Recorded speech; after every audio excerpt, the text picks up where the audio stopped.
Bonjour Christophe Dehaye. Bonjour Jean-Philippe Denis. Christophe Dehaye, co-directeur de la chaire Phoenix, Grandes Entreprises d'Avenir, Mines Paris PSL. Christophe Dehaye, toutes les grandes entreprises, tous les grands groupes ne parlent que de ça en tête, l'intrapreneuriat, créer des incubateurs internes, etc., etc. Qu'est-ce que ça produit? Est-ce que ça produit vraiment quelque chose? Et voilà, quand on dirige la chaire Phoenix, qu'est-ce qu'on voit? Alors oui, ça produit quelque chose qui est absolument incontestable, ça fait ouvrir les fenêtres, ça amène des idées nouvelles, une énergie incroyable, et tout le monde est à peu près satisfait sur tout ce qui est les dimensions RH, attractivité, dès qu'on fait des stands de recrutement, etc., les gens posent la question, mais est-ce que vous avez un programme d'entrepreneuriat, etc. Donc tout ça, c'est parfait. Sur la rétention des talents, c'est pas mal non plus, c'est la partie RH. Si, en revanche, on se pose la question, qui est quand même une question qui peut se poser, mais est-ce que tout ça, ça produit quelque chose d'important en termes de création de valeur? Et si en plus, on met un petit peu le doigt sur la création de valeur, ça peut être plein de choses, mais par exemple, sur la valeur de l'entreprise créée, puisque si on parle d'entrepreneuriat, on parle de structure créée, a priori. Là, par contre, on a beaucoup de difficultés à trouver des exemples, puisque, pour le dire autrement, ces incubateurs, c'est en gros l'idée, puisque tout ça, ça marche dans le monde de la start-up, on va faire à l'intérieur des grandes entreprises à peu près les mêmes dispositifs, l'esprit de start-up, avec les mêmes genres de profils, les mêmes genres de méthodes, avec...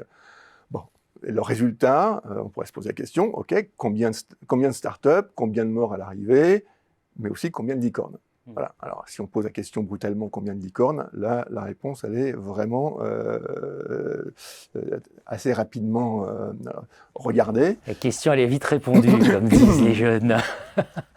Nous, on a trouvé une, hein, Ouais. en l'occurrence, c'est Green Yellow qui a été vendu 1,4 milliard il y a 1 an et demi maintenant.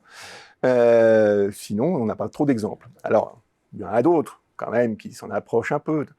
Mais s'intéresser à cette question-là, tout de suite, on s'aperçoit qu'en fait, les entreprises ont des start-up viables, quelques-unes. Viable, ça ne veut pas dire rentable, qu'on réincorpore le plus vite possible dans des business units, mais la fameuse étape du scale-up, ça c'est très très compliqué. Il y a même des entreprises qui finissent par dire c'est pas pour nous, il faut qu'on le fasse faire à l'extérieur par des partenaires, par je sais pas quoi, mais c'est pas nous. Voilà. Et quand on commence à regarder ça sérieusement, on se dit en fait c'est quoi toute cette histoire? Cette histoire, c'est on a une association très forte entre start-up, innovation, technologie, rupture, jeunesse. Forcé. Il faut forcément être jeune pour être en rupture. Sauf que ça, c'est pas l'entrepreneuriat. C'est un aspect de l'entrepreneuriat. Il a lieu d'être, mais il y en a plein d'autres. Et il y a dans nos domaines un certain nombre de gens qui ont réfléchi au paradigme de l'entrepreneuriat et qu'on voit par exemple 4. Il y a effectivement l'innovation, mais il y a aussi saisir les opportunités, qui ne sont pas toutes des innovations. L'organisation, et puis la création de valeur.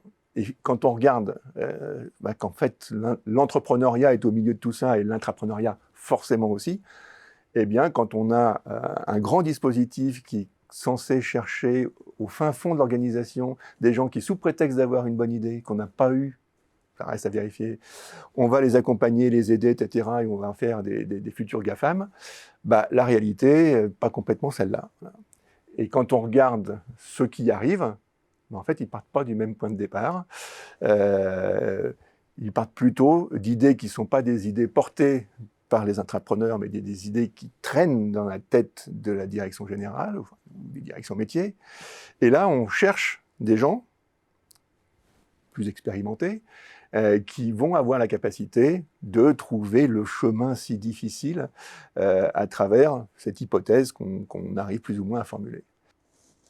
Très, très, très intéressant. Et globalement, vos travaux à suivre dans la chaire Phoenix, Grande Entreprise d'Avenir, c'est vos grandes thèses, hein, c'est ça, ne jetons pas trop vite à la poubelle nos grandes entreprises, et voilà, la Startup Nation, c'est gentil, mais il faut la voir aussi avec d'autres lunettes. Merci à vous, Christophe. Merci, Jean-Philippe.